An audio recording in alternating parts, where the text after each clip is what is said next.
Benchmark Business Sales and Valuations proudly presents the Meaning Business Podcast, hosted by Coudrey and Peter Spinda. This is the podcast for anyone serious about buying, selling, and preparing your business for maximum growth.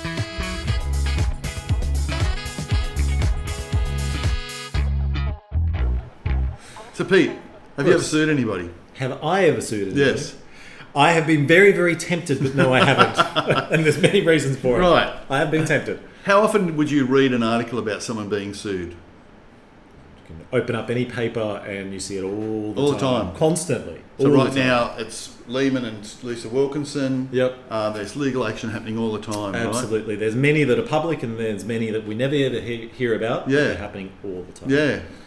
So I'll tell you, today I want to talk to you about a couple of cases that I've seen over my lifetime where people have been sued for the most innocent of things and how things can just go wrong in business. And I think that's something that we could talk about. And, you know, we've both had experience in being in business for so long. Inevitably, you're going to end up either being threatened to be sued or threatening to sue someone. So legal action is all around us. Yeah, it's a fact of life, right? So let's talk about that today. Okay. Tell me your first story. Okay, first story. First story. Get comfortable. Let's get it. Come on. How do I make this interesting? Where's my wine? I need my wine so I can listen to the story and some cheese. You need some electrodes. I'll zap you and wake up. So what happened was a real estate agent was selling a winery in Mudgee. And he sold it, and this group from Sydney bought it, and it wasn't doing too well, apparently. And so it was failing and going downhill badly. So they were able to find that in the brochure that he'd given them when he sold the property and the business to them, the land area represented in the brochure was wrong, inaccurate, and it overstated the land area by a very small amount. Yep. And I'll talk about that in a sec. And also that the water produced by the well was wrong by a decimal point or something. So neither of those two things affected the financial performance of the business or the winery at all. But they were two things that were inaccurate. So as the business performance was going down and down. So this is months after the transaction? Oh, months, maybe even years. Oh, wow. Yeah, years. So they decided that things aren't going well. Let's sue this guy for misrepresenting the facts, right? They saw this opportunity, so they did it. And took action. Now, when he, as the agent, he was given the land area by the sellers, and he was given the information on the well by the sellers. He never checked the well output, and I think he didn't proofread. I could be wrong with that, but there was a decimal point wrong, so it was a very small difference. But he drove around the property with his car and roughly measured the property, so he did make some effort to check the measurements, but it was wrong. So went to court, took a long time to get to court, goes to court, and he loses. So now he's in Mudgee, and the court action was in Sydney. So every time he had to go to court or see his barrister, he had to drive to Sydney. The cost was enormous. The mental cost was huge. The distraction it took from running his business was massive. He actually appealed the case and won, apparently. Oh, wow. The point is that it was a pretty innocent mistake, and he had disclaimers there saying, you know, do your own checks and that sort of stuff. It didn't affect the performance of the business at all, but in the course of commerce and business, they sued him, they took legal action, they were entitled to do that, they won, then he had to appeal, cost a fortune, and he won it back. This is a sort of normal thing, or not normal, but this is what can happen in business. These are the sorts of things, and I'm sure you've seen it, right? Absolutely. I mean, the fact that someone gets sued, someone suing someone, that's normal. And the problem that we have in business is that legal threats are absolutely real and they're absolutely serious. Yep. It can happen to anybody, any business. And the thing with the Australian legal system is that anybody can sue anyone for anything that they allege, and then you have to prove yourself. Yes. The innocence. You have as long as they can prove an economic loss. That's right. Yeah, that's right. They can go. They can do it. Yeah.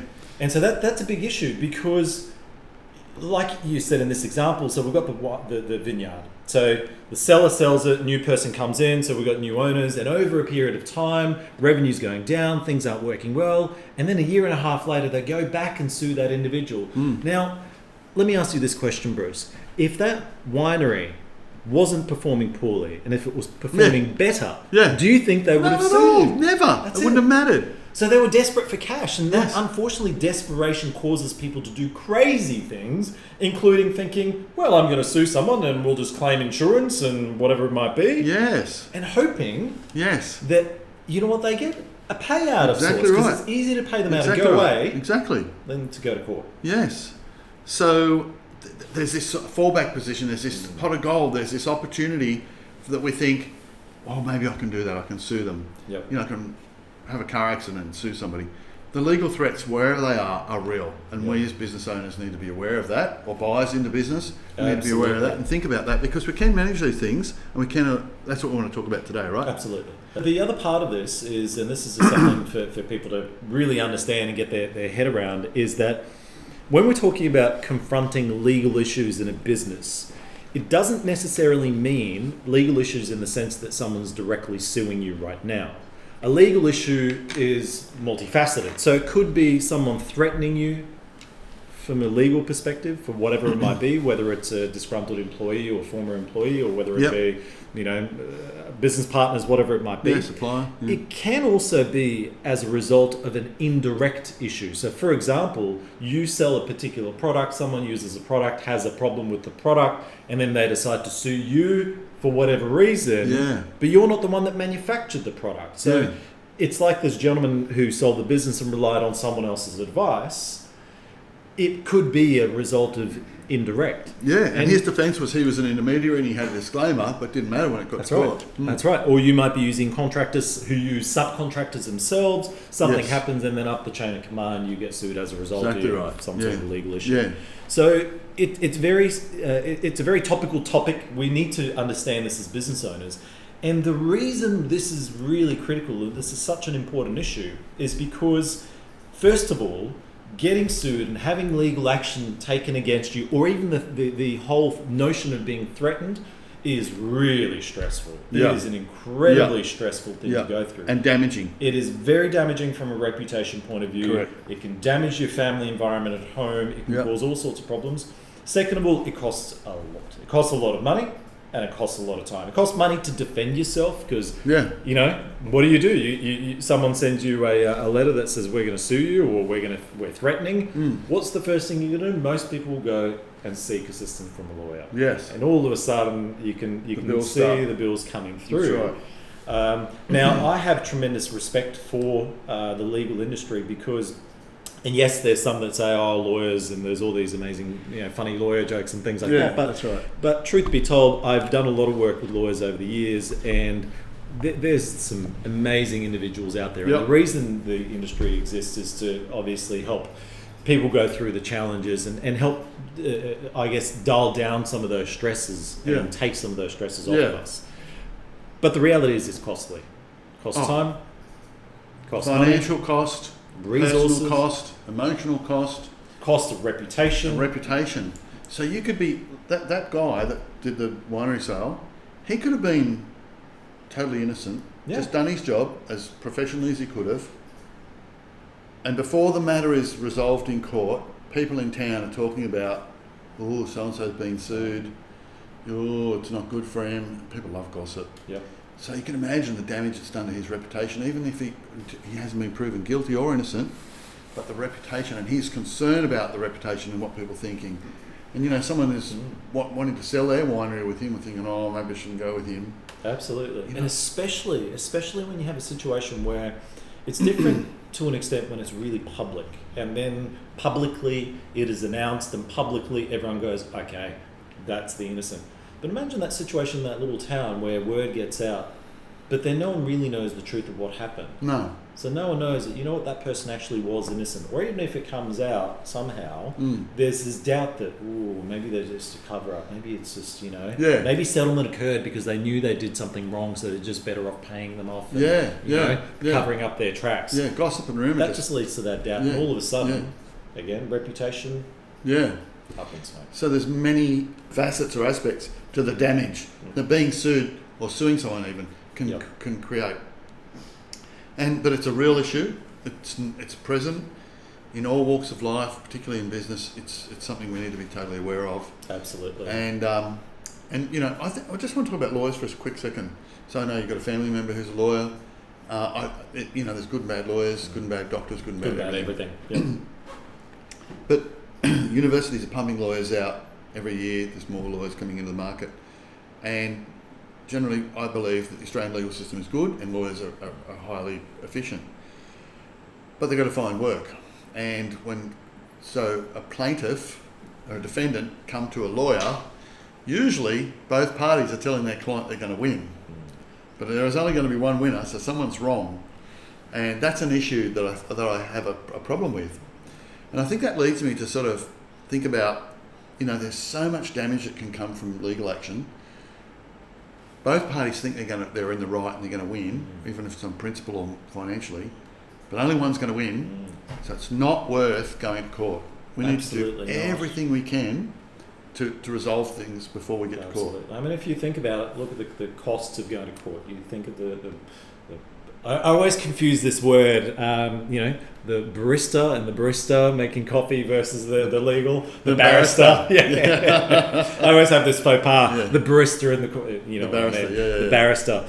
The barrister's fees are like $1,000 an hour or something ridiculous. And by the time you add your legal team and et cetera, so it's very, very costly. And then go to court is stressful itself. So you want to try and avoid that. Now, there's real-world examples where we can see the ramifications, the outcome of legal battles. So if we look back at the Volkswagen emission scandal, for example, and there's rightful legal cases, big tobacco, rightful legal cases. Yeah.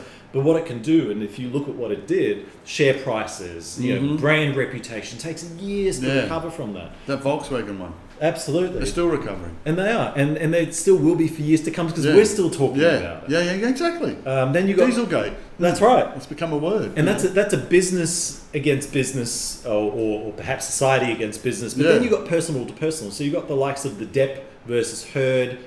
Now, it doesn't matter who was right, who was wrong. The point is the stress that would have put those individuals under was the embarrassment. Incredible.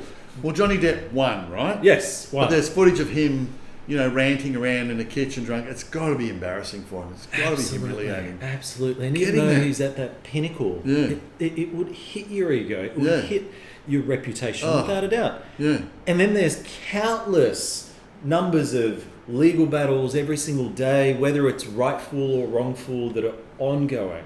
Yeah. So the message that we want to convey to business owners is that we in the business community need to do what we can in order to avoid being sued, in order to avoid having to go down that path.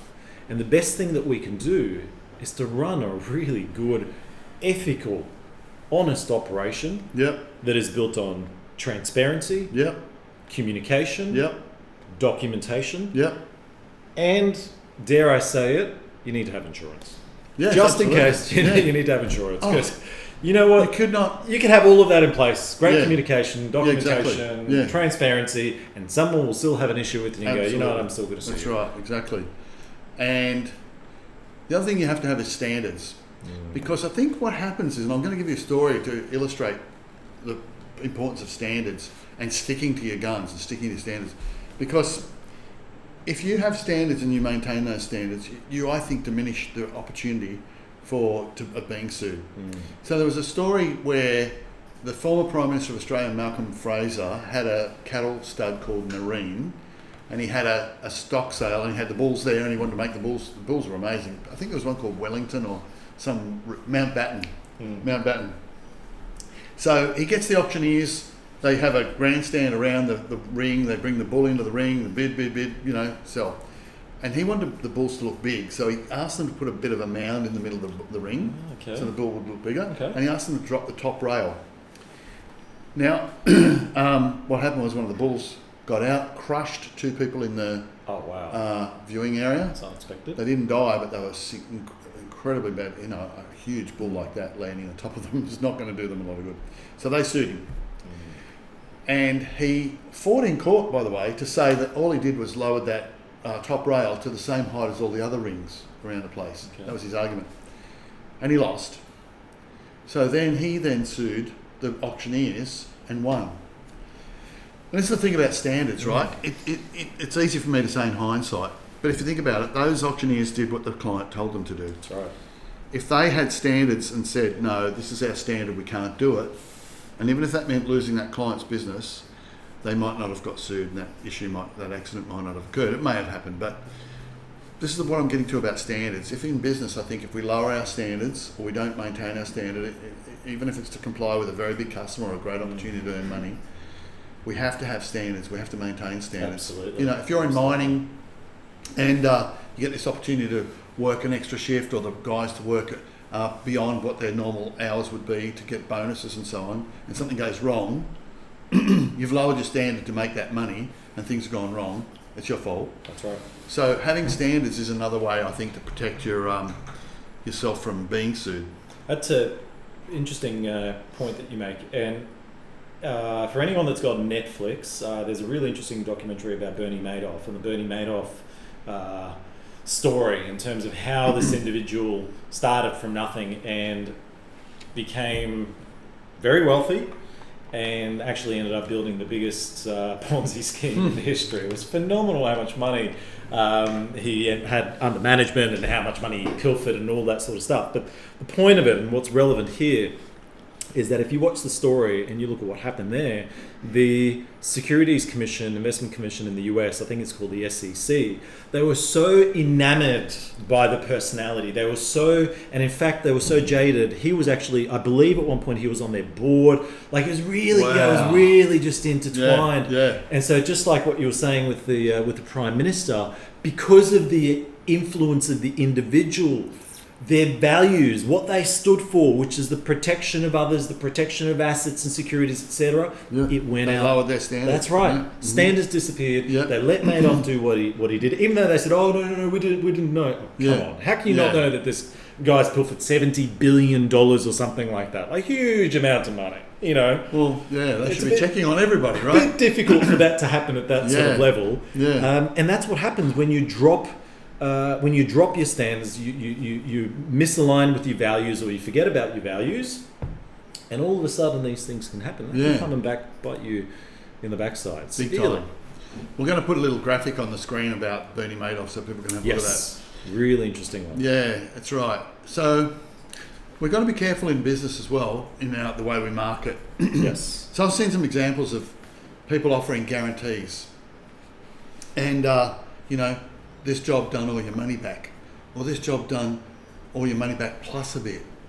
And so if you're a client, especially these days with air travel and holidays generally, if something goes wrong, you're on a cruise ship and people get COVID, I want my money back. Yep. Or if there's a cyclone, I want my money back.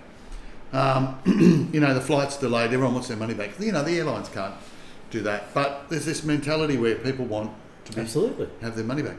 So we need to be really careful about the guarantees that we make, and making sure that it's very clear about the terms and conditions in which we do business in the first place. Absolutely. I think people are just too keen to try and make offers that are unreasonable, and you're going to get caught out. They're like that Pepsi thing. Well, it's not just the guarantees. It's also about what you communicate in terms of your offer if you're running promotion. So what you just alluded to, the Pepsi thing. So again, great documentary on Netflix, amusing as all. It was so funny.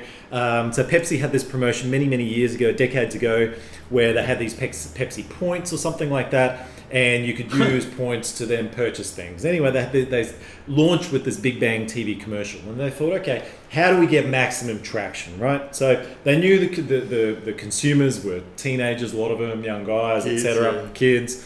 So the end of their commercial, they went through, you get this bomber jacket, etc., X amount of points. End of this commercial, you see school building and this young teenager landing in his Harrier jet or whatever it was, and then underneath it had Harrier jet X amount of points.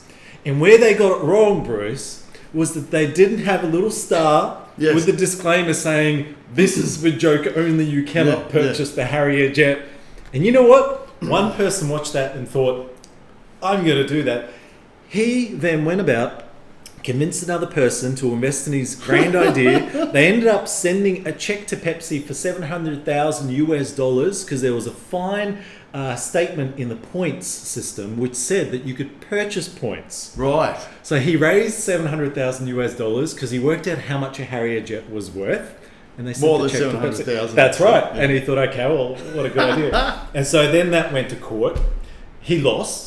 So he went to court saying, "Where's my jet?" That's right. And that's what I think it's called, Pepsi. Where's my jet? Okay, so they've given him $700,000. So they've given him, and Pepsi's like, "Hang on a second, what are you doing? This isn't for real." And he's like, "Well, no. In your ad, you said that I can have a Harrier jet for that many points." Yeah. And in a way, yes, it's you can go, okay, well, you're just an absolute idiot because it's just a joke. But the reality is that they clearly stated that. Whether it's a joke or not, they stated that. Yeah. And that's the threat that we face in business. Yes, exactly. As business owners, we might put something out and we think, no one's going to fall for it, or we might embellish the whatever a product does. I'm holding a pen at the moment. We might embellish that this pen does something else that it doesn't do. It's a magic wand or something. And 100,000 people won't bat an eyelid, and then there's that one person who pays attention, buys the pen, uses the pen, and goes, dude, this doesn't do what you told me to do, what it does. It doesn't smell like, I don't know, rainbows and unicorns. You go, hang on a second, that doesn't exist. Yeah, but you told me it exists in the ad. Yeah. And then you're now stressing out of pocket. Yes. So the other thing is, though, that Pepsi example, they didn't put a disclaimer on. Okay. Even if they had, they would have said, oh, sorry, mate, it's see, read here and disclaimer, it's a joke.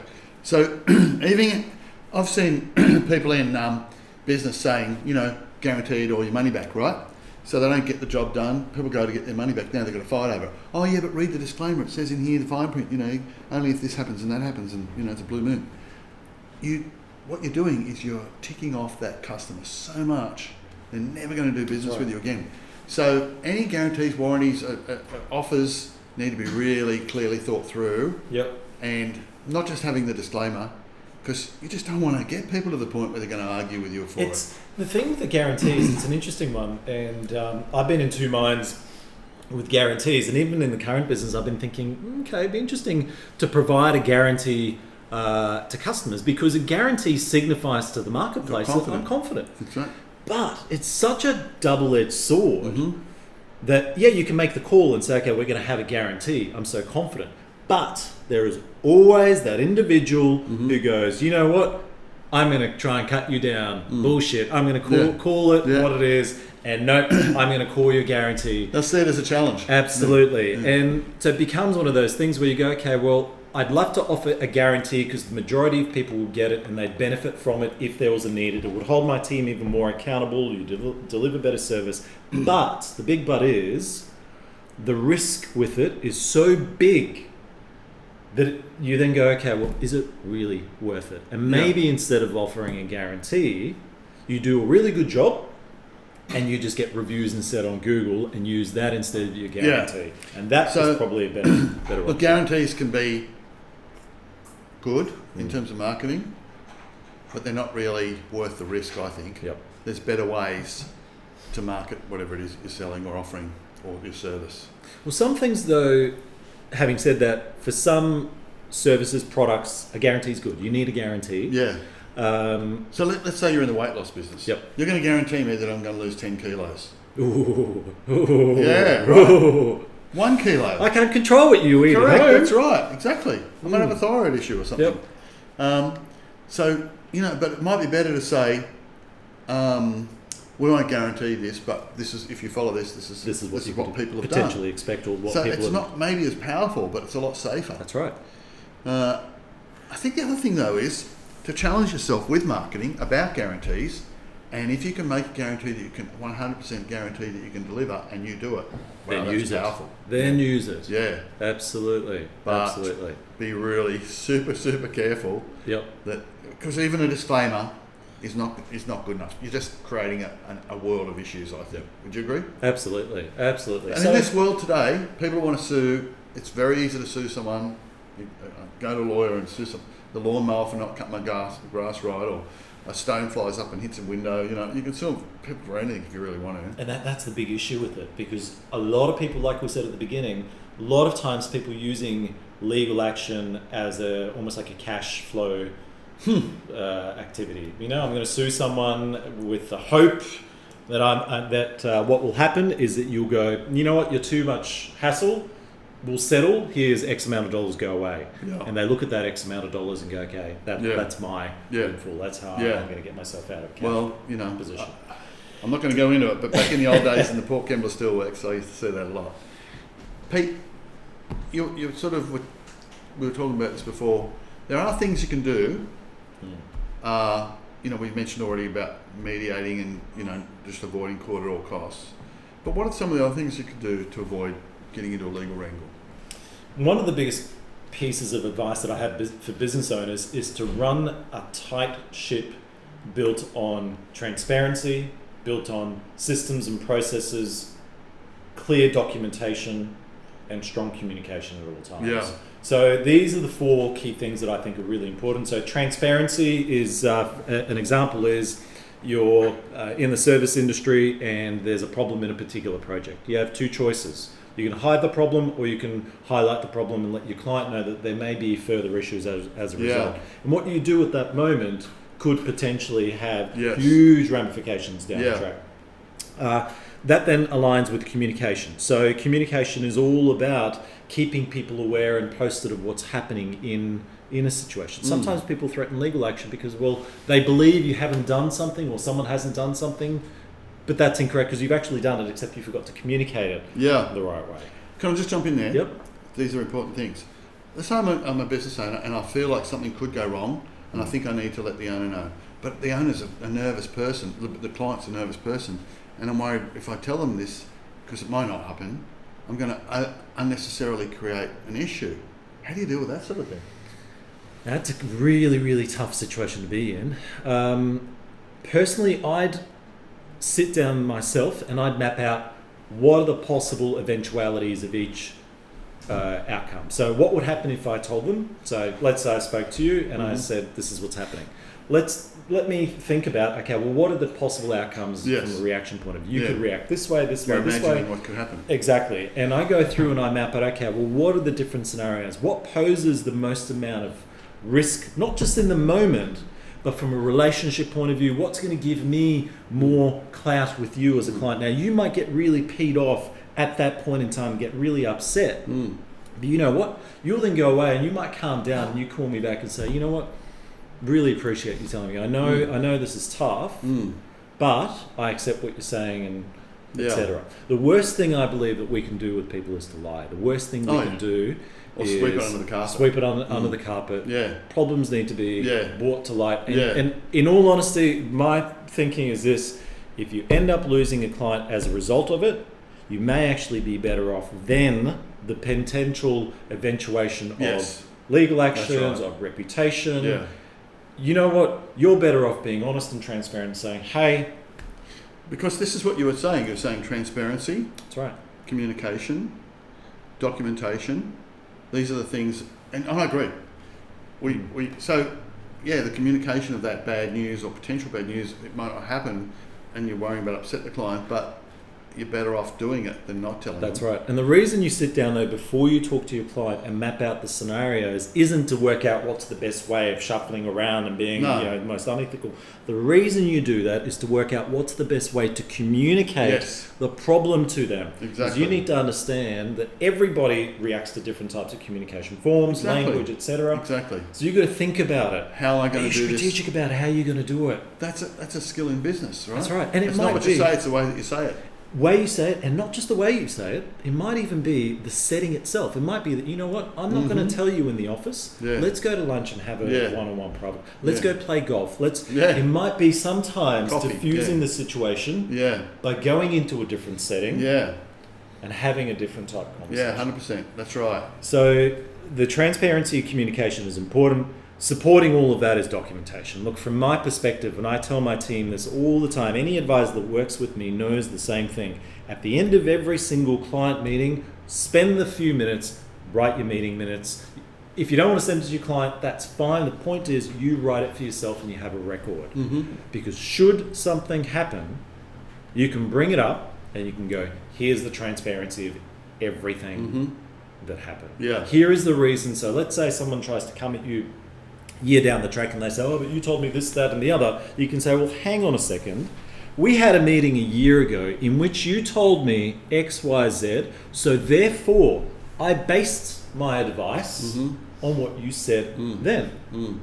Now, if you told me incorrect information back then, you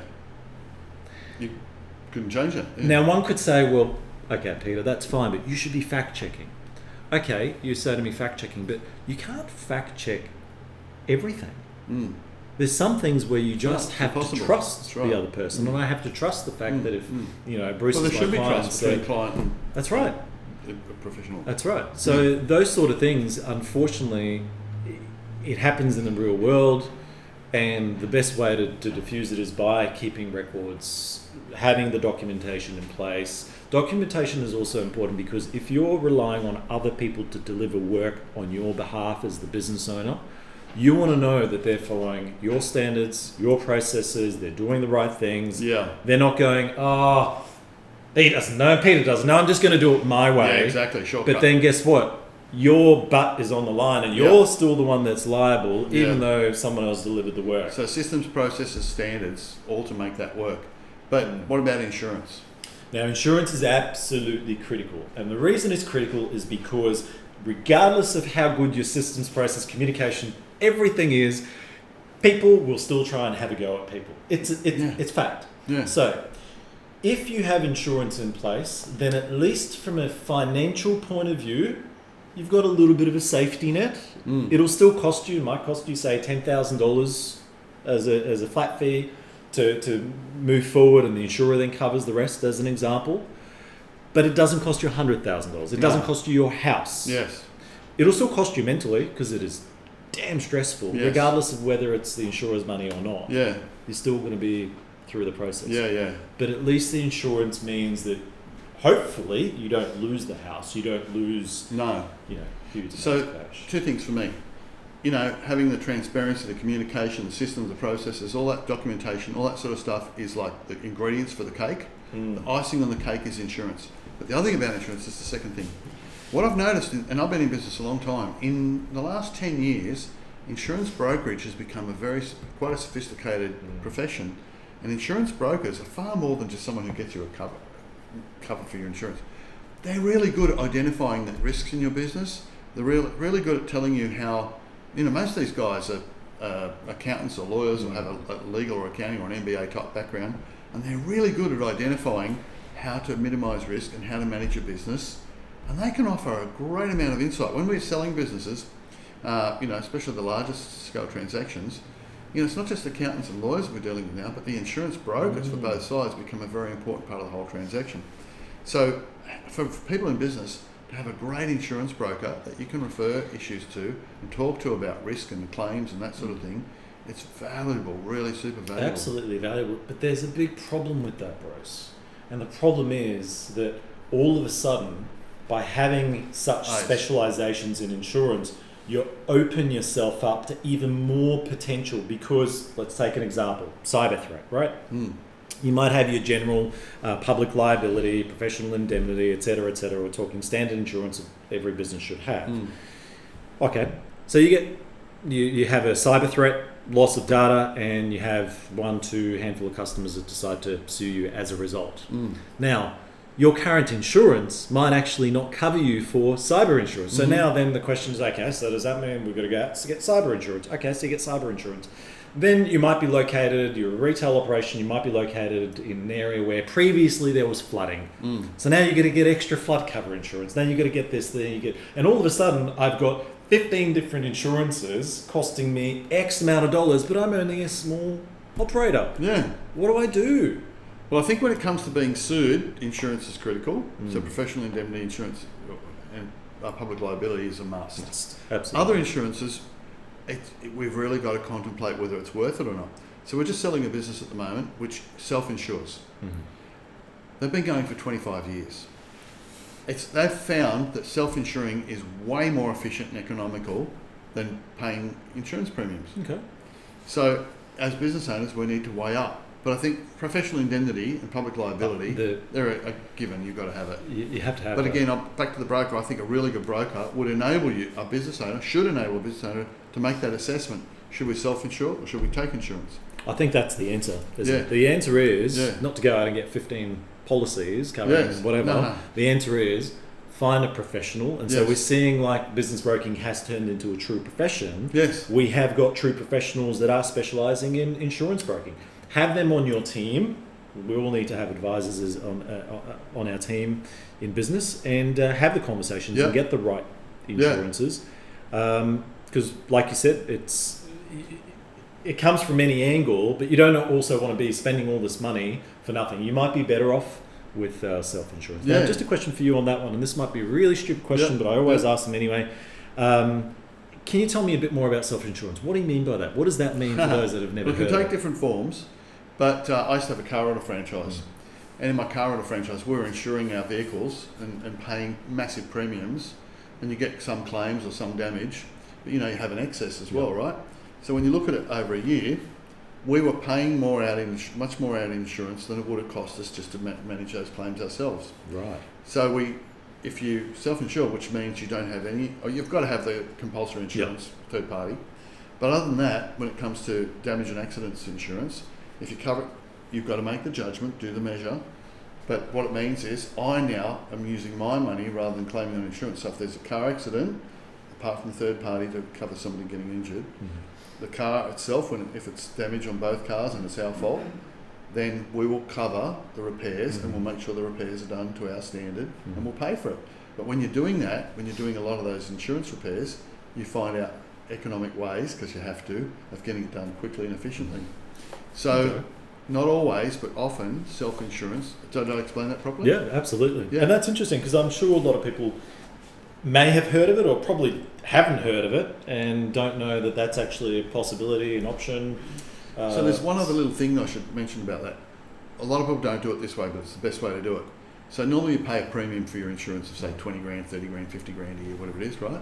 Instead of paying that to an insurer, because you're self-insuring, the right thing to do is to allocate that money into an account and let it compound every year. So if you had a massive claim, you've got the money there to be able to deal with it. Yep. So that was an interesting session, Pete. Hopefully people weren't too scared off or concerned about what we spoke about. And that wasn't the point. The point is that this is reality. We have to rip off the Band-Aid of business sometimes and face it and talk about it. Now, one thing to mention to anybody who's listening or watching this and they're currently in the process of either getting sued or have had some legal threats against them or anything like that.